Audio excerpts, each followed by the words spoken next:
Yeah, thank you, Edgard, and other partners for the invitation. It's an honor to be able to come to Myanmar. It's my first time, so far so good.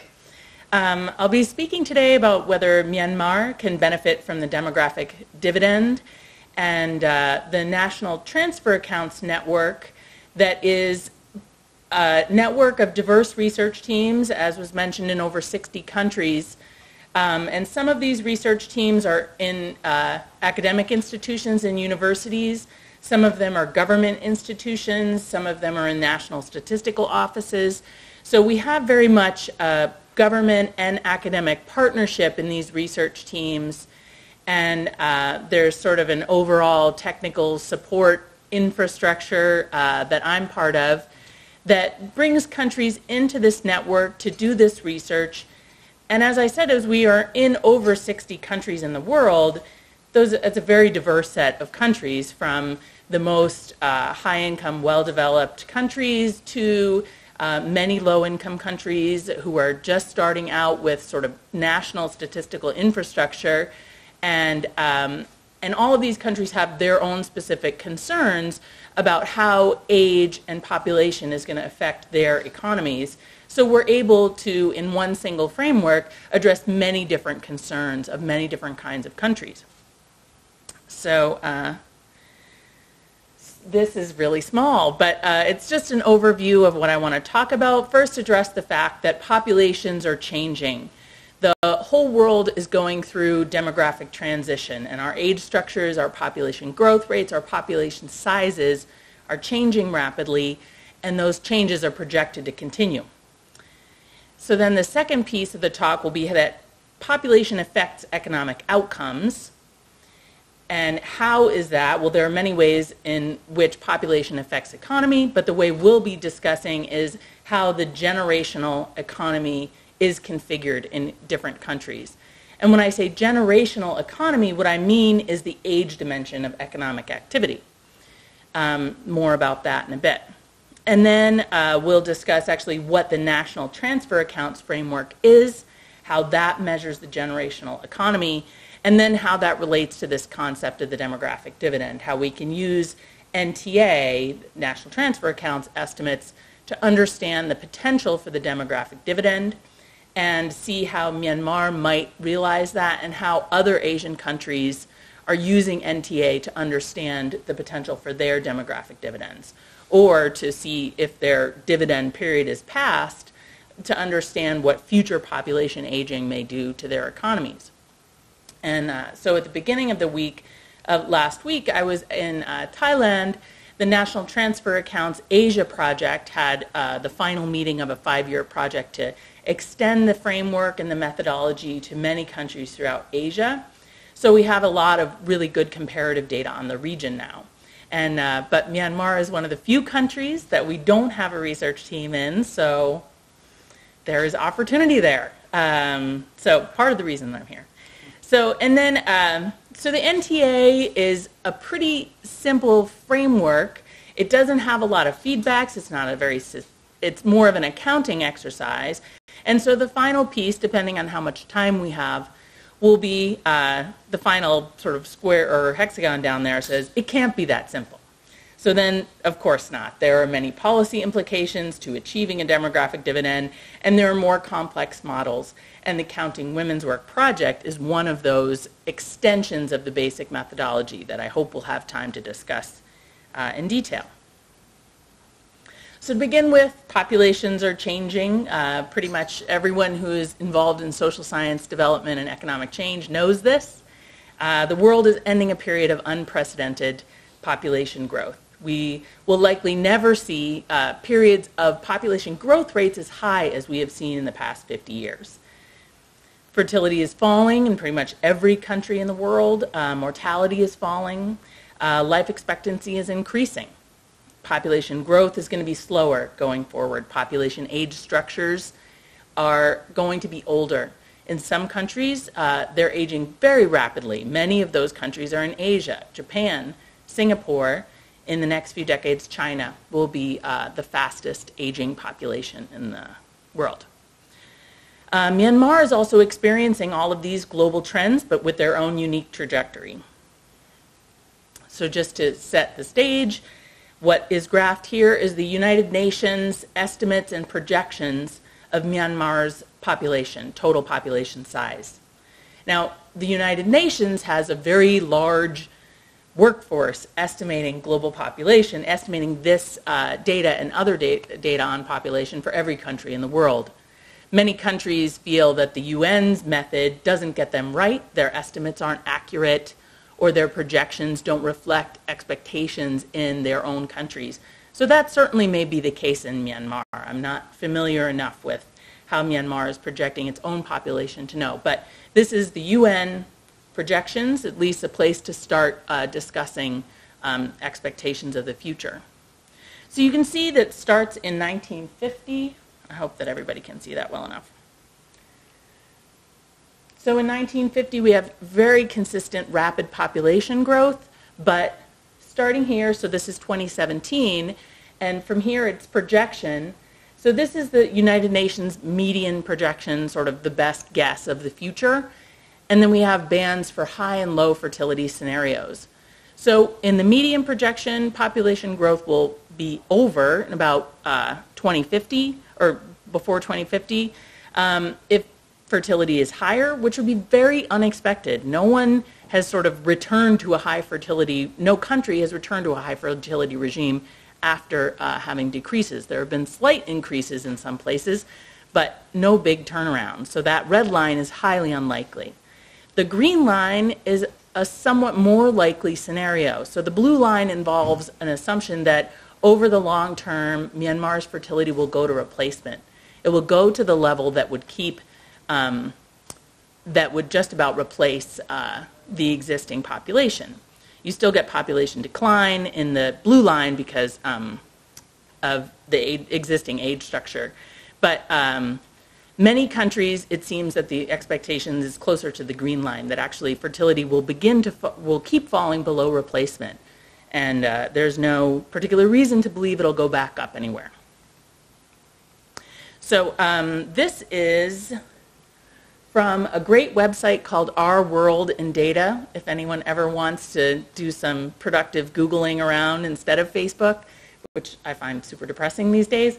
Go to Our World in Data and just waste your time, because it has amazing, it's just a really wonderful resource. And so this is life expectancy in countries. Myanmar is in the blue, and regional neighbors are also charted here. So you can see this is a pretty hopeful story, the degree to which life expectancy has risen in all of these countries. It's also a cautionary tale. We see what happened in Cambodia during the war period. Yeah. But overall, this trend is very hopeful. Long life, lower mortality. So this is the portion of child mortality that accounts for that. Again, so starting in 1950 and going down to 2015 here. So Myanmar in yellow, in the mid-century, really rapid decline in child mortality. More consistent decline with neighbors through the second half, but overall a very dependable trend. Now this is fertility. So this statistic is children per woman. That means if a woman were to have children at the existing observed fertility rates today, how many children would she have in her lifetime? So we can see that in 1950, countries were starting at a very high level, 5, 6, 7 children per woman. And then in the second half of the century, it starts to decline very rapidly. China, you can see in the red here, has the fastest decline. It's always interesting to me to see many people don't realize that the one-child policy actually got enacted here. So many people think the one-child policy in China caused the really fast decline in fertility, but it's not the case. That policy actually was enacted after most of the decline was already realized. And right here, the one-child policy was rescinded, and we've seen no increase in fertility since then. So just an interesting fertility dynamic. So Myanmar in this graph turned out to be purple, and steady decline, no indication that it's going to rebound at all. Age-specific fertility rates continue to fall bit by bit, year after year. So for replacement fertility is about where a little below Bangladesh right here, but it looks like even the countries that are higher than that level right now are heading to below replacement, and China and Thailand significantly below replacement fertility, which is going to affect their population growth rates and age structure, as we'll see in a moment. So this process, demographers refer to it as the demographic transition. Mortality falls, then fertility falls. This has been the pattern in most countries that we've seen, variation somewhat, but we can broadly characterize as first mortality decline, then fertility decline. This causes big changes over time in population growth rate and age structure, and every country in the world has either moved through this process or is going through it. Nobody is maintaining really high levels of fertility and mortality anymore. Some isolated pockets of particular communities within some countries, yes, but overall at the national level, this is a global phenomenon. So the demographic transition has pretty strong effects on age structure. So what you're seeing here are, demographers call these population pyramids. Yesterday I realized they would be better characterized as population pagodas, because the shape is actually a little more pagoda-like than pyramid strictly. Yes. So, okay, so over on the top left is Myanmar's population pagoda. So what you see here is starting at the bottom and going up, each layer is an age group. The number of females in that age group is in the yellow on the right. The number of males is in blue on the left. So in 1950, in Myanmar, the number of infants was the largest piece of the pagoda, and then it got a little smaller, and then narrows sharply until at the very top there's hardly anyone. The eldest groups are very small. Go forward to 2017, and that structure has changed a lot. So we see the falling fertility effect, that actually newborn cohorts are smaller than the ones that they're replacing. And we still have a small amount at the top, but it's getting larger at the oldest age groups. So the projection down to 2050 finds that shape moving up, so you can see there this sort of bulge generation moving through the age structure. And then in 2100, we expect that if things remain the way they are today, who knows what the world will be like at 2100, however, but at least projecting forward, the pagoda is going to look more like a column. And just to show another regional neighbor, this is the same information, but for China. So 1950, and the scales change here, of course, because China is a much more populous country. So similarly to Myanmar, 1950, China's population had a big base. By 2017, this low fertility has already had a big effect on the age structure.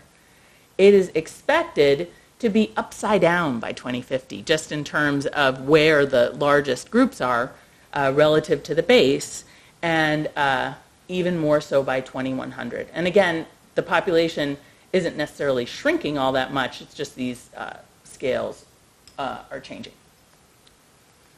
Another regional neighbor here is Thailand. On the right, Myanmar, or sorry, on the right, yes. Can't tell my left from my right.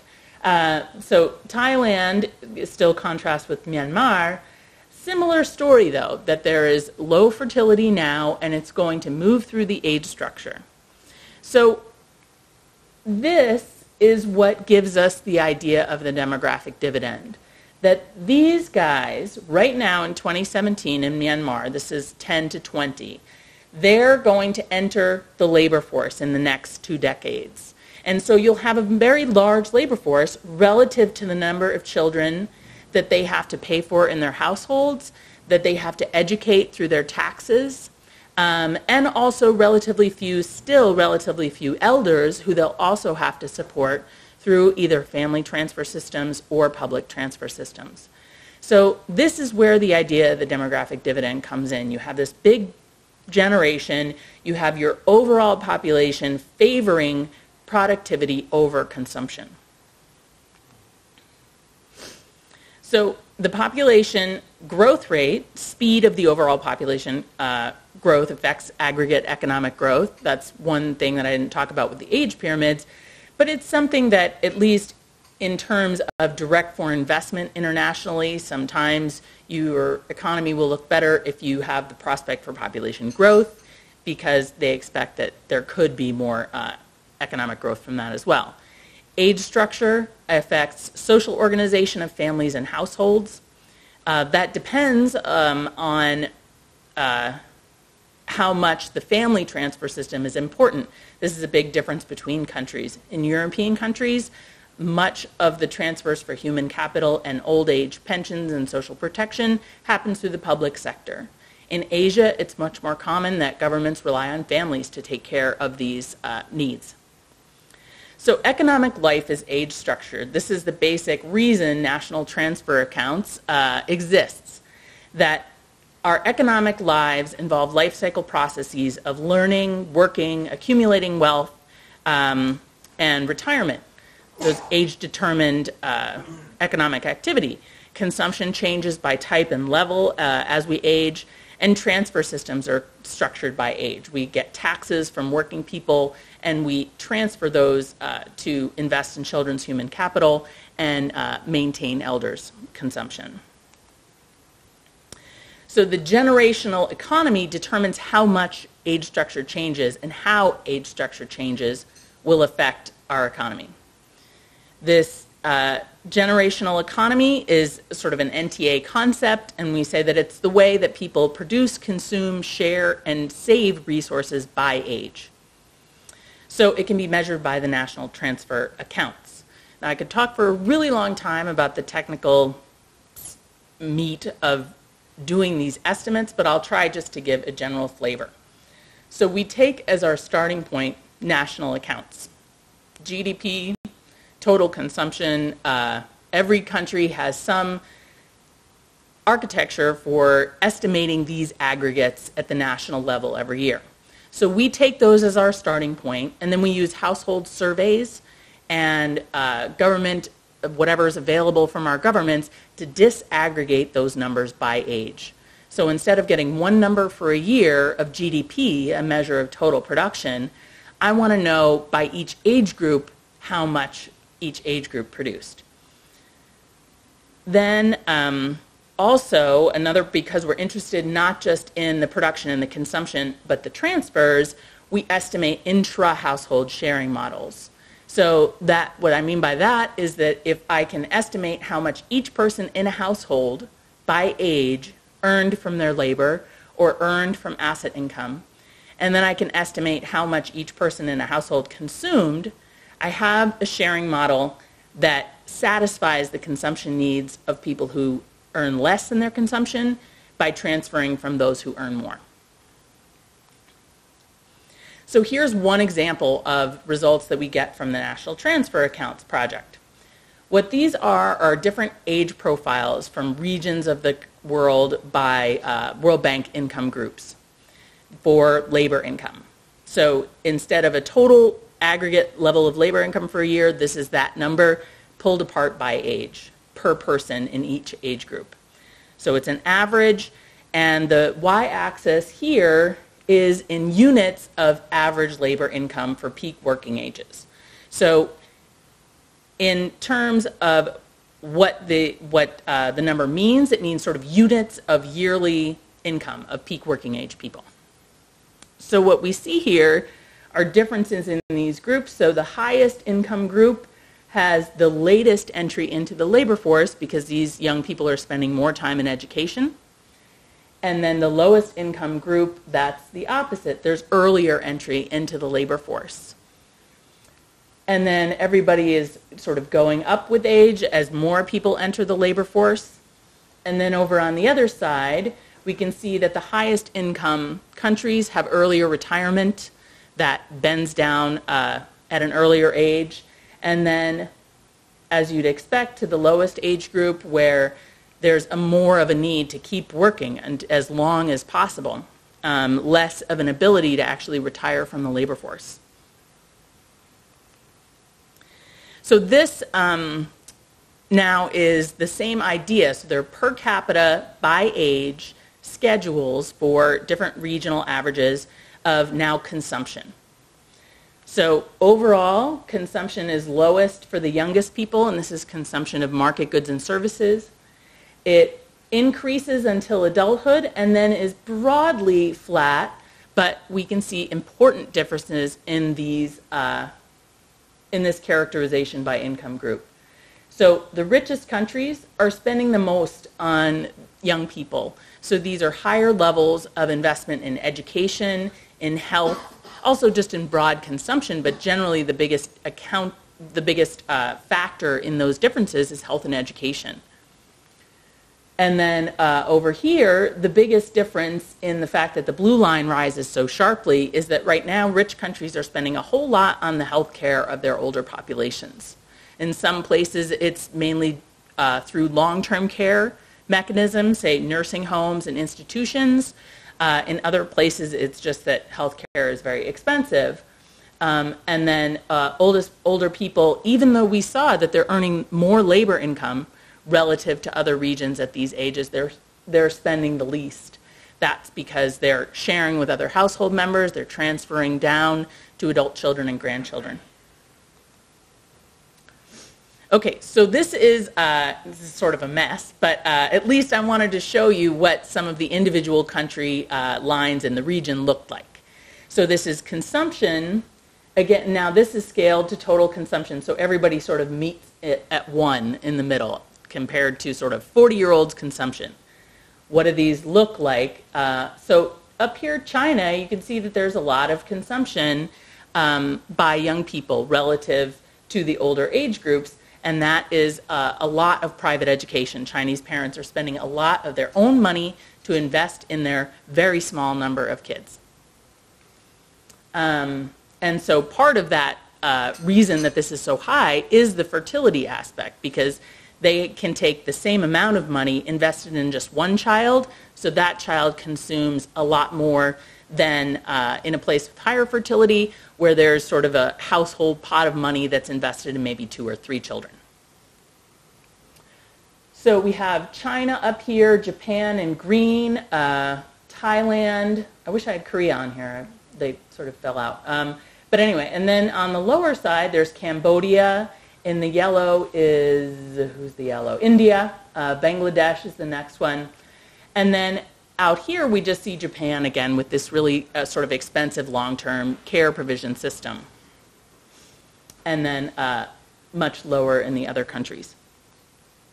So here's this same labor income curve that I showed across these regions for particular countries. Now this is China. This is changing rapidly. This is part of sort of China's rapid development, that you get these particular age groups who come into the labor market at a boom time, and so they are earning a lot more relative to older people. And then here's Cambodia with very early entry into the labor force. Now, when we estimate these labor force curves, it's important to note that we're also including sort of self-employment income, which in rich countries is sort of owning your own business, but in a lot of poor countries is a family farm, subsistence agriculture, and unpaid family workers who are actually making either food for the household to consume or sell. So we impute that and try to add that, and it's not just sort of official formal labor sector or labor market statistics. All right, so as I sort of said, those are kind of a mess. There's a lot of data there. It's just a big jumble of these age profiles. So what if we want a summary measure to understand how age structure is going to affect economic organization? We have the support ratio. The support ratio measures the number of effective workers relative to the number of effective consumers. So what does that mean? Basically, I take those lines that you saw before, which are average for each age group, and I combine them with a population projection, and so multiply the average at each age by the projected size of that age group to get a projected aggregate over time if that age profile stays exactly the same. So I can do that for labor income, and I can do that for consumption, and when I take the ratio, I get a measure of how hard or easy it is for the country to support the existing consumption based on changing age structure. So when the support ratio goes up, that means it gets easier for the country to consume the way it used to, just because age structure changes. When it goes down, the opposite. It's harder to support that consumption. So here is a graph of this support ratio measure for two countries. So starting in 1950, China's support ratio was going down. This was sort of before the effects of lower fertility really made it through the age structure, and year over year, China had more old people and more dependents, more young children. But starting in 1970, that changes. That's when those younger generations get smaller and smaller each year, but the old age cohorts are still relatively small. So the workers in China had few children to support and few elders to support relative to the recent past. So this is the good time. So right about now, the good time is ending. China's big working generations are now going to be replaced by ever smaller generations. The same general pattern in Brazil, but different pace and timing. So starting in about 1970, Brazil heads upward. It's a shell less steep compared to China because Brazil's fertility decline was also less steep compared to China. They have the dividend phase for a little while, but then also have a decline. So what does this support ratio do to overall consumption? This is where we get the idea of the first demographic dividend. So in that line for China, from the period at the bottom of the graph to the top, it is estimated to have contributed 0.8% per year over a period of 39 years to overall consumption. Now we know that China's growth rate during this period was quite a bit higher than that. So it wasn't the one determinant of China's sort of incredible growth over the period, but it's not nothing. And as we'll see, it's going to matter more in the future. And then for Brazil, 0.5% per annum over a period of 58 years. Oh, whoops. Okay, so but then we're going to see those declines start, and the opposite effect. It will be a decline in overall consumption from demography, all other things sort of held constant. So here is this projected support ratio starting in 2015 for a group of Asian countries. So this just takes the NTA age profiles that I have, moves them forward using UN population projections as weights. So what we see is, and scaling everything to 1 in 2015. So Thailand, Japan, Korea, China, their population age structures are going to create a headwind for growth. It's going to be harder for them to grow, harder for them to support consumption. The countries up here, some of them, their dividend period peaks in this period. Some of them, like the Philippines, it keeps going. Philippines' projected age structure is going to make it easier to support overall consumption. So the demographic dividend is, at least as measured by NTA, is this thought experiment. If things in my per capita economy stay as they are today and my population changes, what's going to happen? So that being able to actually realize that, to actually have that thought experiment turn out to have been right, is going to require the right set of policies to be able to realize increased labor force production, because we know that even if everything stays per capita the same, that requires finding jobs for those big new generations coming forward. So that's going to require family planning policies that help maintain in countries that still have high fertility, that help to bring fertility down and create these big working generations. It's going to require investments in children's human capital. and good governance and stability to attract direct foreign investment to make it possible to grow the economy when you have these big generations coming forward. So the dividend, to the extent that it's realized, can be spent. It can be a transitory sort of one-time party, or it can be invested and there has the potential to move a country to a higher growth path going permanently. So the bullets down there, you can have a temporary increase in consumption, you can have a big party, or you can at least save some of it and increase the pool of capital and permanently raise productivity and economic growth. And some of this feeds into what some economists who are studying this call the second demographic dividend. So resources to understand NTA, that's our website up there. And then I wanted to show you a quick video by Thailand Office of National Economic and Social Development Board. So this demographic dividend idea is about creating the potential to have our populations move us to a higher growth path. But that requires a whole set of policies.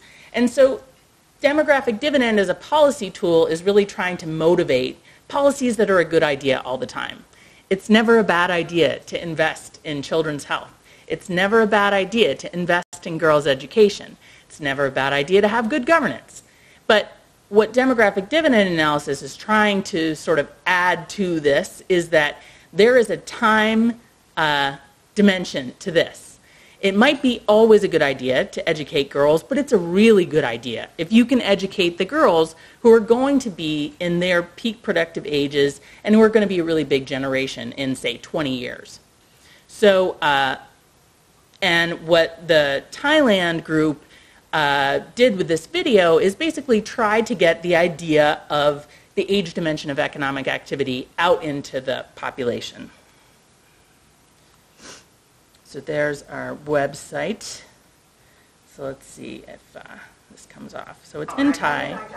คุณเคยรู้ไหมว่าเงินที่เข้าและออกจากกระเป๋าของคุณส่งผลต่อรายได้รวมของประเทศอย่างไรวันนี้เราจะมาเล่าเรื่อง NTA ซึ่งก็คือข้อมูลแสดงที่มาที่ไปของเงินที่เข้าออกกระเป๋าของคนในแต่ละวัยว่าส่งผลกระทบต่อกระเป๋าเงินใหญ่คือกระเป๋าเงินรวมของประเทศอย่างไรบ้างสมมุติว่าเราจะแบ่งช่วงอายุของประชากรออกเป็น3ส่วนใหญ่ๆได้แก่วัยเด็กวัยแรงงานและวัยสูงอายุซึ่งแต่ละวัยจะมีบทบาทของรายได้และรายจ่ายแตกต่างกันออกไปกระเป๋าสตางค์ของวัยเด็กต้องใช้เงินจากกระเป๋าคนอื่นไม่ว่าจะเป็นพ่อแม่หรือรัฐบาลที่จะให้ความช่วยเหลือด้านการศึกษาขั้นพื้นฐานและด้านสุขภาพโดยวัยเด็กจะเป็นวัยที่ได้รับการดูแลจากรัฐมากที่สุดเมื่อเติบโตเป็นวัยทำงานหารายได้เข้ากระเป๋าตัวเองเพิ่มให้ประเทศมีการใช้จ่ายเพื่ออุปโภคบริโภคดูแลคนวัยอื่นพร้อมเก็บออมลงทุนเพื่อเป็นสินทรัพย์ดูแลตัวเองในวัยสูงอายุและเมื่อเข้าสู่วัยสูงอายุเงินในกระเป๋าสตางค์ส่วนใหญ่จะมาจากเงินออมหรือเงินลงทุนของตนเอง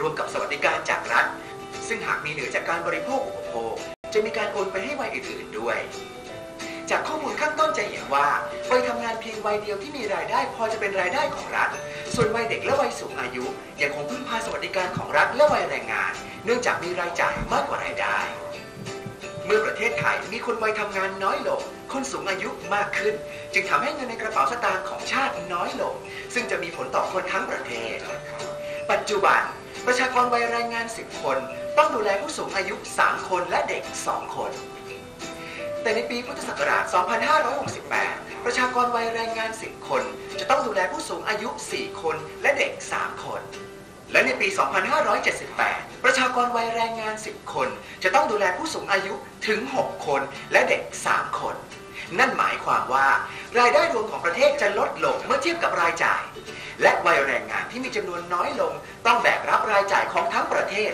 มากขึ้นทางออกของประชากรทุกคนคือการหันมาดูแลกระเป๋าสตางค์ของตัวเองเริ่มตั้งแต่วัยเด็กที่พ่อแม่ต้องวางแผนชีวิตตั้งแต่การสร้างครอบครัวและเลี้ยงดูบุตรให้เติบโตอย่างมีคุณภาพวัยรุ่นตั้งใจศึกษาเล่าเรียนพัฒนาตนเองจากสิ่งที่ชอบแล้วต่อยอดในสิ่งที่เลือกให้ดีที่สุดวัยแรงงานก็พัฒนาศักยภาพเพื่อหารายได้เข้ากระเป๋าบริหารเวลาดูแลสุขภาพ ในขณะเดียวกันก็บริหารรายรับรายจ่ายของตนอย่างสมดุลให้มีเงินเหลือเพื่อการออมและการลงทุนอย่างไม่ประมาทเพื่อเก็บไว้ดูแลตัวเองในวัยสูงอายุสามารถใช้ชีวิตวัยเกษียณได้อย่างมีคุณภาพทีนี้คุณก็รู้แล้วว่าเงินในกระเป๋าของคุณเกี่ยวพันกับคนอื่นทั้งในระดับครอบครัวสังคมและประเทศมาร่วมกันสร้างอนาคตของประเทศตลอดช่วงอายุนับตั้งแต่แรกเกิดจนถึงวัยสูงอายุเริ่มต้นจากตัวคุณเองเพื่อให้กระเป๋าเงินของคุณและอนาคตของประเทศยั่งยืน NTA ข้อมูลรายรับรายจ่ายในแต่ละวัยของคนทั้งประเทศโดย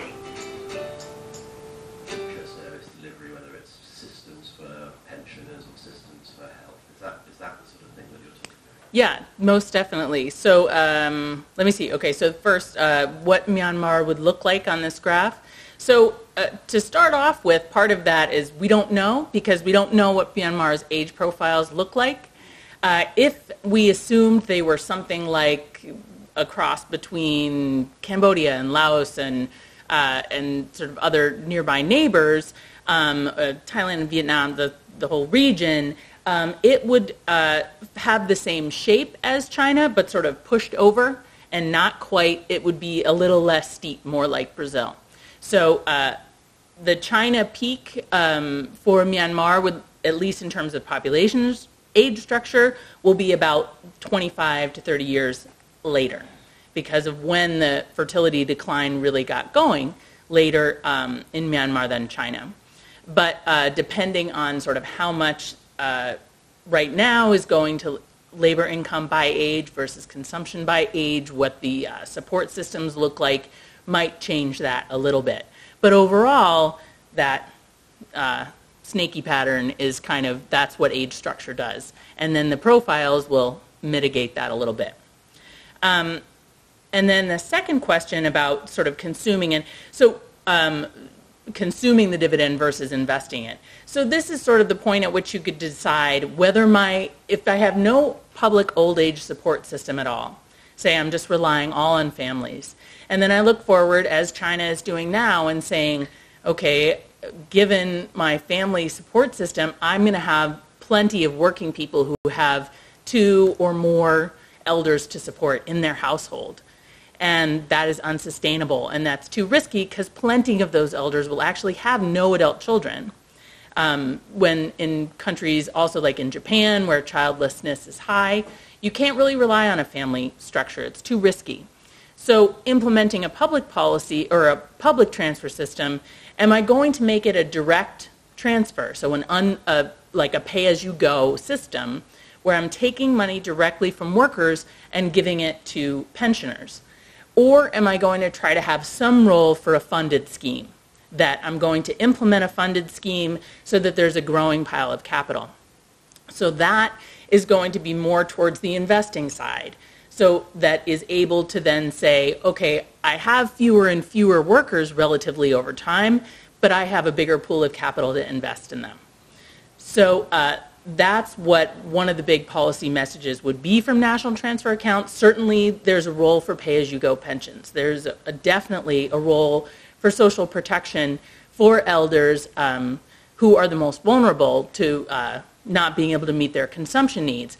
But to the extent that you can include funded schemes, that you can begin funded schemes, that is going to have important potential growth effects down the road.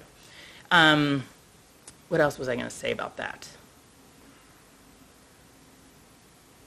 I don't remember. But, that's, oh yeah, okay, so I just remember what I was going to add to that. So part of it also is going to depend on what degree of closed versus open your economy is.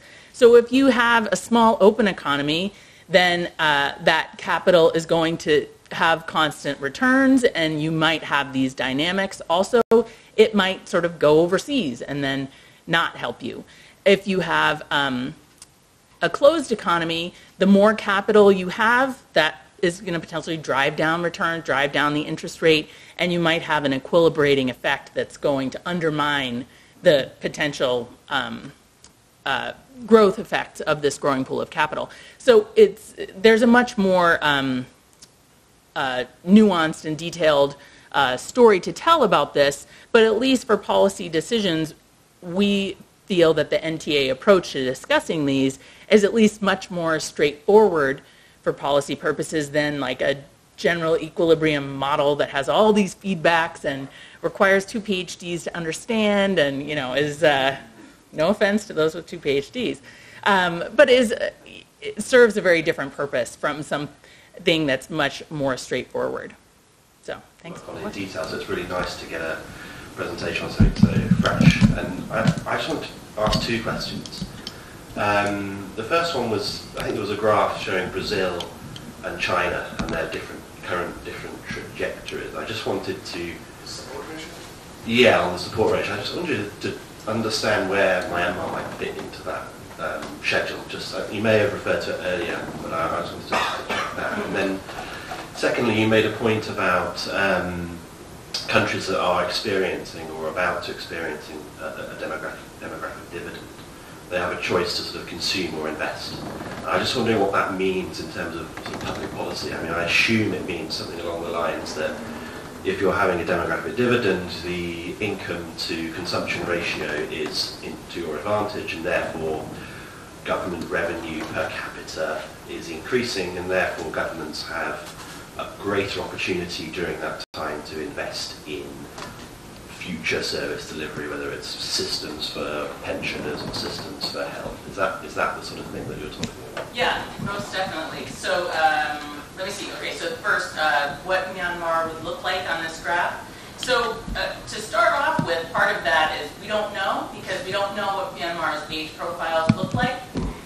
If we assume they were something like a cross between Cambodia and Laos and sort of other nearby neighbors, Thailand and Vietnam, the whole region, it would have the same shape as China, but sort of pushed over and not quite. It would be a little less steep, more like Brazil.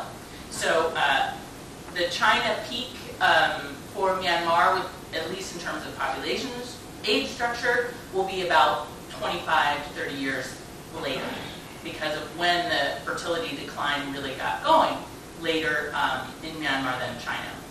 But depending on sort of how much right now is going to labor income by age versus consumption by age, what the support systems look like, might change that a little bit. But overall, that snaky pattern is kind of, that's what age structure does. And then the profiles will mitigate that a little bit. And then the second question about sort of consuming it. So consuming the dividend versus investing it. So this is sort of the point at which you could decide whether if I have no public old age support system at all, say I'm just relying all on families, and then I look forward, as China is doing now, and saying, okay, given my family support system, I'm going to have plenty of working people who have 2 or more elders to support in their household. And that is unsustainable, and that's too risky, because plenty of those elders will actually have no adult children.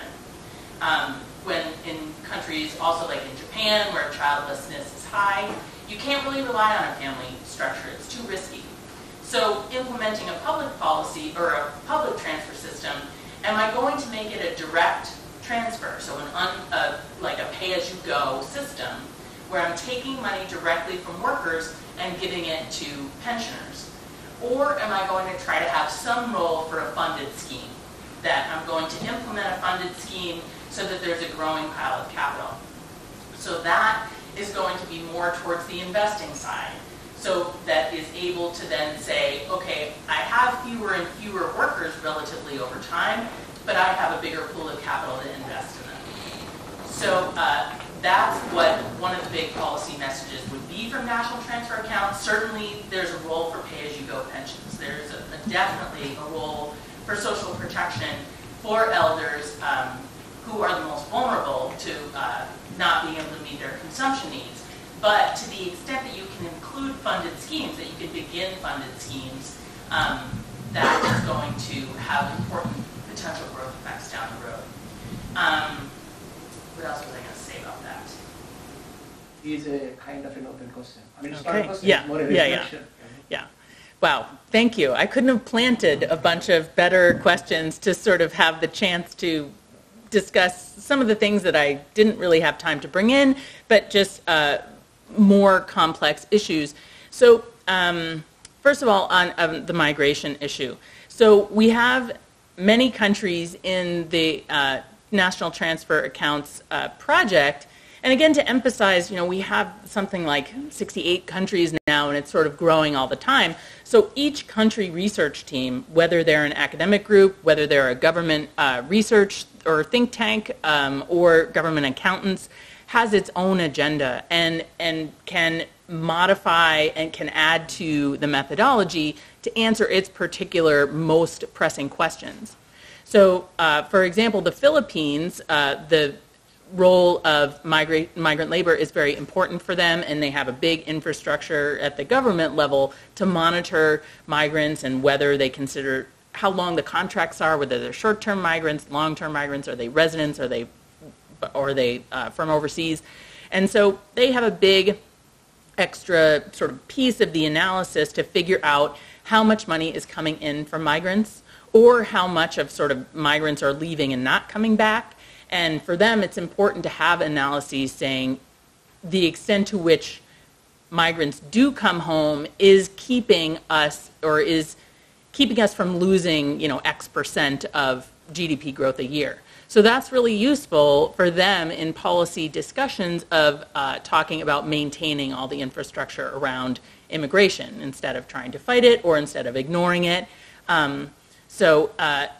If that was an issue in Myanmar, certainly data would be hard to find, because when it's completely informal flows, when there is no government architecture to monitor and support this system, then you just have to start guessing and using whatever you have.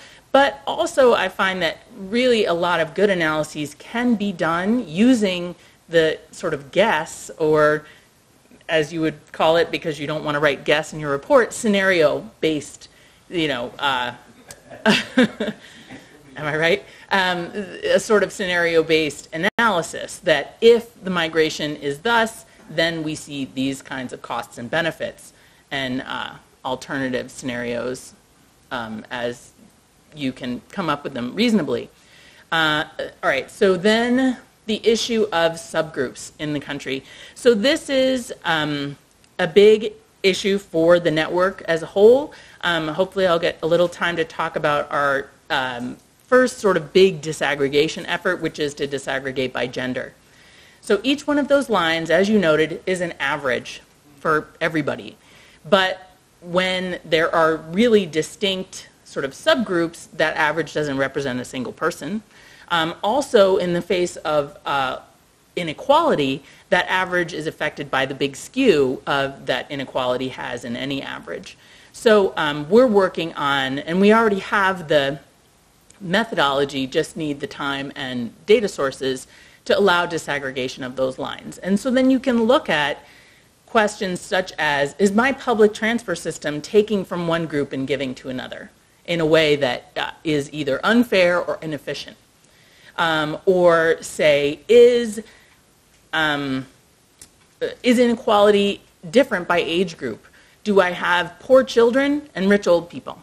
Things like this. So once we get to those subgroup disaggregations, we can ask a lot more really interesting questions, and it depends on particular countries' research needs, which of those kinds of questions they ask.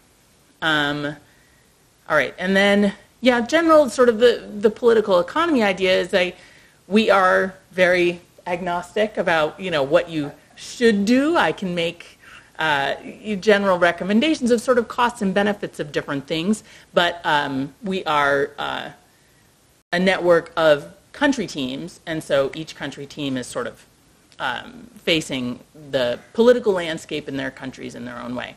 So did I forget any big pieces? Okay. You can answer them. All right. But those were terrific questions, and thank you. Great, thank you very much. So what we're going to do is just take a break and probably get more questions. Okay, so I'm going to sort of walk around a little more, gesticulate a little more, probably tie myself up in knots. But So now I'd like to move from trying to introduce the National Transfer Accounts project as it exists now and the basic sort of results we get about it from the demographic dividend and get a little more complex. So, and talk about sort of two groups of mitigating factors in the basic analysis. So one is the role of physical and human capital. So that support ratio really just looked at consumption and labor income and said these things are going to stay the same by age forever, and we'll see what that looks like with population. But the dynamics with physical and human capital can make the story very different. And then the second mitigating factor that I hope to spend a lot of time on is what's left out of the model entirely. Lots of things, but the one I'd like to focus on is gender and unpaid care work. So to start off with physical and human capital, so, and we did discuss this in some of the question and answers earlier, but so if saving is part of the life cycle, then aging populations will hold more wealth. So this is seen in most countries with sort of more mature economies. The oldest people have the most wealth, earn the most asset income. They've accumulated over their lifetimes, and if you looked at the asset income profile, which is another part of NTA, it's highest at the oldest ages. Now, in some countries where things are changing very rapidly, it's actually going to be younger people. So if younger people, say 40-year-olds or something, came into the labor market during the big boom years, their parents may be very low income, and they're going to have more wealth. But in general, as economies mature, we end up with older people holding more of the wealth. So that means that aging is actually going to mean more available wealth, more available capital that can be invested to make labor more productive. So that's what oftentimes is referred to as the potential second demographic dividend. And again, that's going to have the same dynamics of whether you're an open or closed economy, whether there are feedbacks, and also, of course, the whole global economic situation that you're accumulating this capital in the middle of. So part of the big story of the Asian tigers, Korea and Taiwan, is that they had this accumulation happen during a time of rapid global economic expansion. Lucky for them. Many other countries, that's not going to be the case. They still can have a benefit from this, but it's going to be a smaller one than, say, Taiwan had during its period of rapid growth, which corresponded with this generational advantage in productive capacity. Then there is human capital. So human capital is going to have some of these same dynamics, and part of that is going to be what demographers call the quantity-quality trade-off. So when your quantity of children is lower, you can take the same pool of resources and invest more in each child. And we talked about some of those dynamics, say in the difference on spending on children in China versus Bangladesh, where the fertility is higher. So with lower fertility, each child can receive more human capital investment, and those education and health investments can lead to future productivity gains. So in an aging future, there's potential for a second demographic dividend, not just from physical capital, but also from these human capital dynamics. So now moving on to unpaid care work not being included in the analysis. This is another mitigating factor. So this table is about classifies production by goods versus services, and then those services that are sold in the marketplace versus those produced and consumed in the household. And then for each cell in this 2x2 table, whether it's included in national accounts or not. And this is what national accountants call the production boundary. What is included, it's basically what they say the economy is versus what it's not. So goods and services sold in the marketplace, obviously both included, traded for money, easy to measure, and obviously production. Now goods included, goods produced and consumed in the household, those are also included in GDP. So in national accounts, they try to impute the amount of say food that is subsistence farmed and consumed by the family. Also goods that are produced for household own use. So those things are imputed national accountants try to guess how much of all of this is taking place and what the value of it is. Now, certainly in some places they have the ability to make a good guess, an accurate guess. In some places they make a bad guess. In some places they make no guess at all. But at least theoretically, these goods that are not market goods are included in GDP. The one that's not included is services produced and consumed in the household. So I can most clearly delineate this by talking about a family that farms its own potato. So the amount of production to grow the potato, to harvest it, to bring it up to the household door, that is included in GDP. The work that goes to clean it, to cook it, to serve it, to clean up after it is not included. So many economists point out that this is a very arbitrary boundary. So if it's a good, it's included. If it's an unpaid service, it's not. Now, I want to make a distinction about unpaid work. So there's unpaid work, say, that we do for a family farm or a household-owned business. Plenty of kids work on the household farm or work for household-owned enterprises. They're not paid, but still their labor is at least imputed in national accounts. So that's not what I'm talking about when I'm discussing unpaid care work. Okay, so this not included cell is really unpaid care and housework, and it's most often done by women. So it's fascinating to go back and sort of read the accounts of the development of the national accounts system. There were explicit discussions of this. And at the time, they said, well, this is really hard to measure. And certainly in the 20s and 30s, they didn't have a time use survey. It was a much harder proposition to measure. But I can't help but think, because those were all men sitting in that room and talking about what is production and what is not, that, they didn't see at the time. So this is sort of, there's a gendered economy and there's gendered economic measurement. And this has long been pointed out by feminist scholars. Now, actually, one final note. So I did talk to a colleague outside who was working on environmental issues. So environmentalists make a similar point about GDP, that it does not include the spending down of natural capital. The fact that the earth is producing services for us that we're consuming, but that's not part of GDP. So this critique about unpaid care work is part of a family of critiques of GDP. That it's not measuring welfare by any means, and it's not even actually measuring what you would theoretically call an economy. So counting women's work is the national transfer accounts attempt to include this unpaid care work piece in our system. So what that means is that this is a sort of an existing household satellite accounting methodology to use time use surveys to measure how much time people spend in unpaid care work. And I'll use this UCW acronym for a while. So that includes direct care activities, the time I spend caring for my children, the time my mom spends taking her elderly father to the doctor and things like that. So direct care work. And also indirect care through housework, household management and maintenance.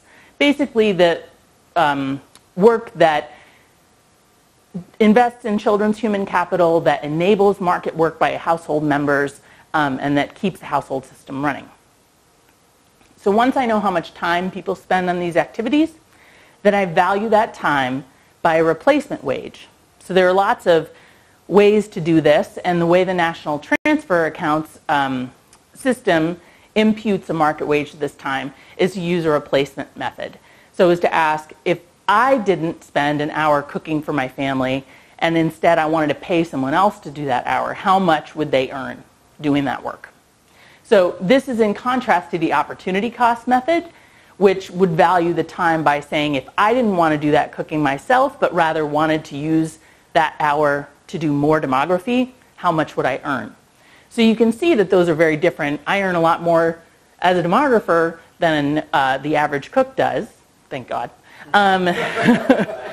But also, if I were in an accounting framework to say that the amount of time I spend cooking produces more cooking because I'm a good demographer.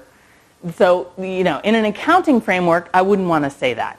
When I spend an hour of doing laundry, I produce about as much laundry as somebody who does it, arguably you could say even less, that somebody who's doing it in the market is going to be much better than I am. But at least, so we're going to do a replacement market wage for that.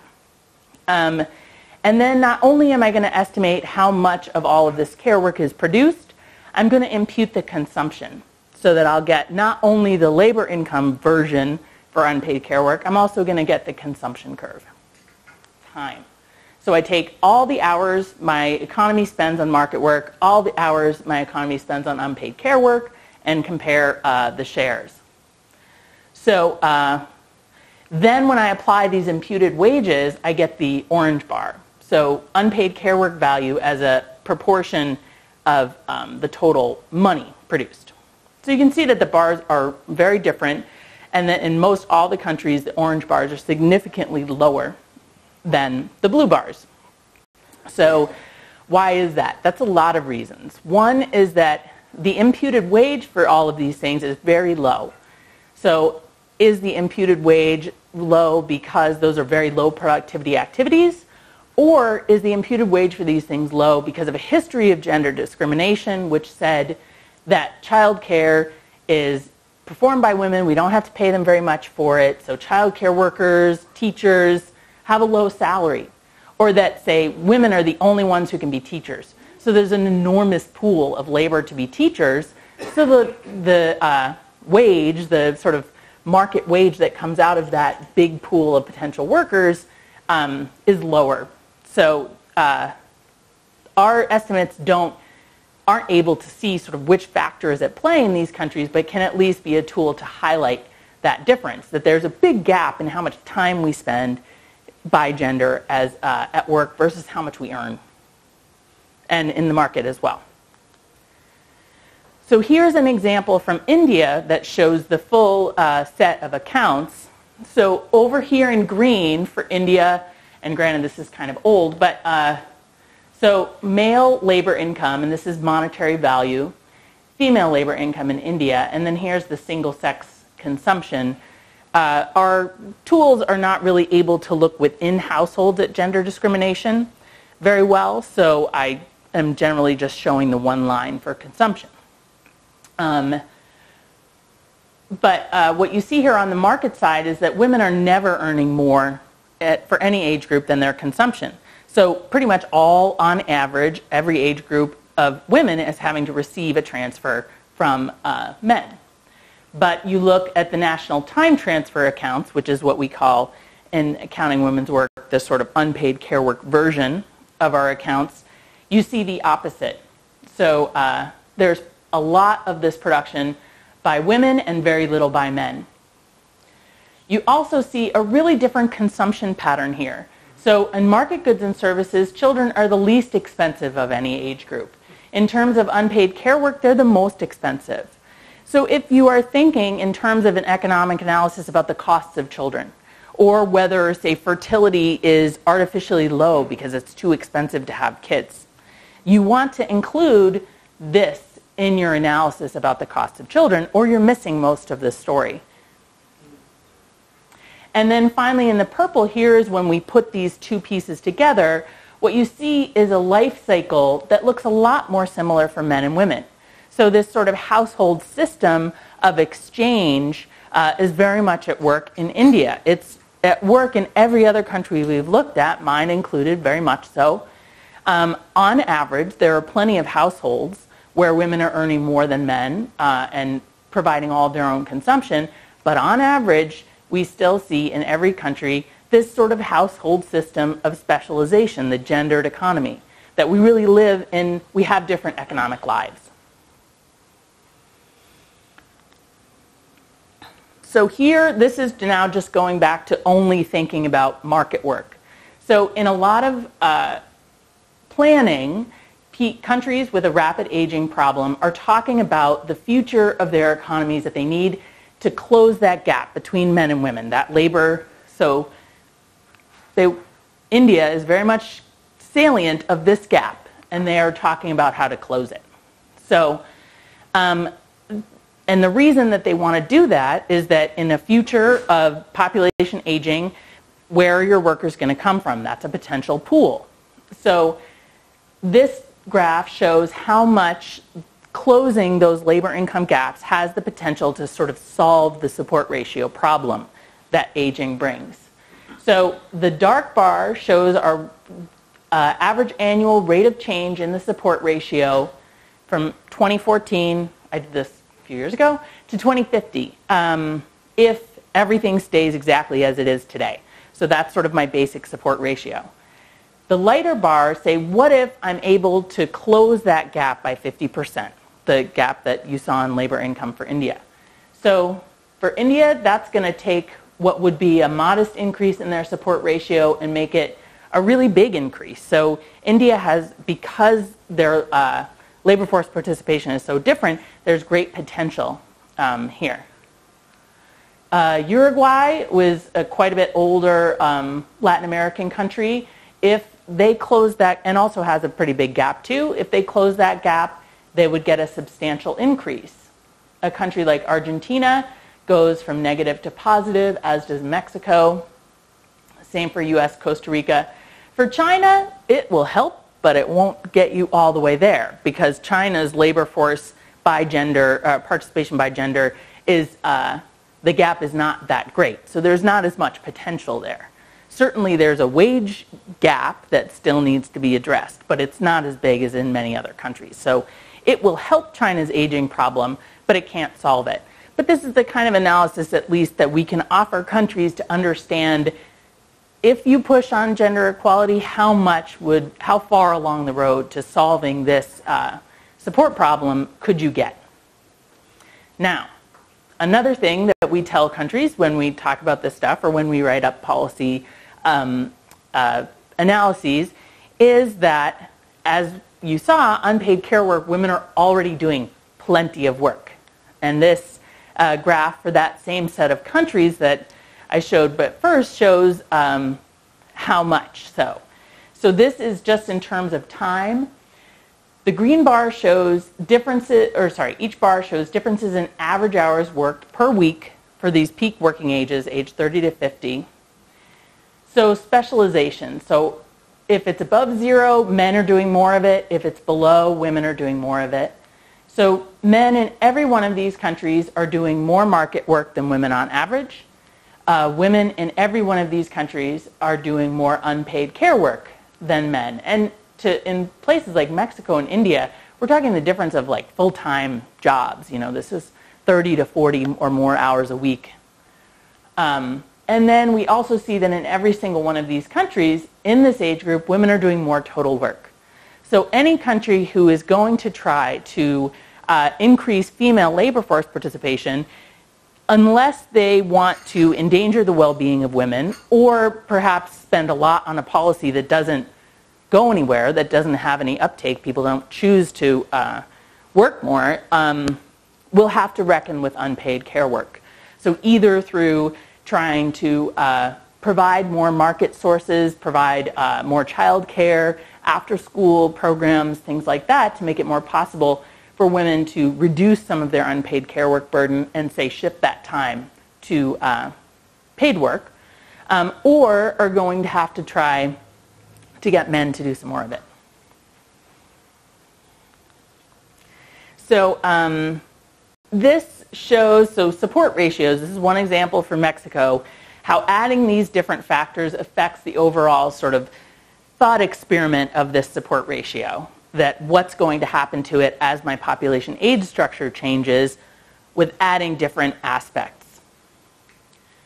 So starting this out in 2010, so the basic support ratio for Mexico rises to 2030 and then falls through the end of the century.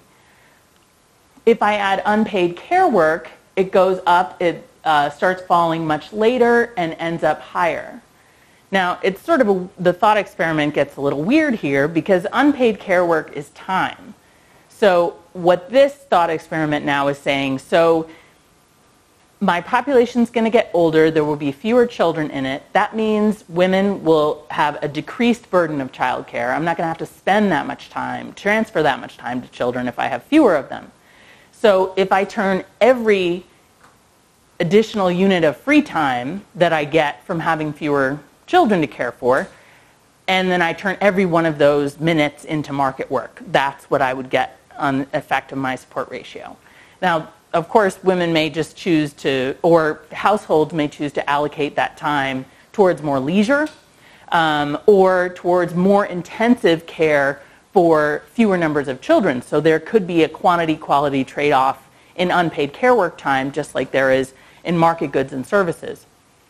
So those would have different dynamics. Now, any one of those would be welfare enhancing, we would expect, but this thought experiment at least says that all of that time is transferred into market work. Then up here, so if I take this blue support ratio but instead add asset income, which in Mexico accrues very strongly to the oldest age groups, then, so these things are basically saying that unpaid care work time says, hey, aging is not so bad because children are really expensive. Now, this green line says, hey, aging is not so bad because old people have a lot of money, have a lot of assets. And then this much more speculative line adds both of those effects.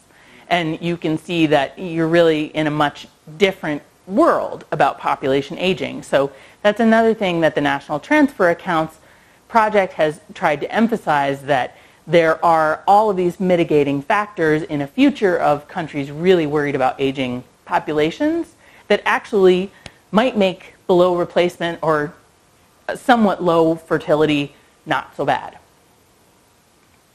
Okay, so I have a few more slides that I could just ramble on about forever, but I think this is a good spot to see if there are any other questions or more points to discuss. But I think there's also a big case to be made for the fact that the institutions that supported high fertility, so for a long time you really had to push high fertility in a high mortality context or your population goes away. So what supports high fertility? Cultural expectations of female roles, exactly. Differential human capital investments. And this is all, and so those institutions now don't need to support high fertility. Nobody needs high fertility anymore, but these institutions are still around. They're just sort of these creepy dinosaurs. You know, so, and that it's going to take a lot longer to change that system. One example from Counting Women's work is that, and other time use studies, is that as young as we can observe people's time use, there's a really distinct difference in what girls and boys are doing for unpaid work. So boys are working on household enterprises, farms, they're doing farm work, they're working in the store. Girls are taking care of younger siblings. So as young as we can observe these differences, they're shaping human capital in very different ways towards a gendered economy as we know it now, not towards some robot future economy, like, you know, not towards what might be important in the future. So certainly there's a robust discussion, you know. So I think that we have institutions that supported the gendered economy, high fertility, that are just really slow to change. Would you like to continue or come to go to the end? Let me see. This is a good point to break. Yeah, I think it's a good point to break. So let's see if there was anything really good. Yeah. Okay, now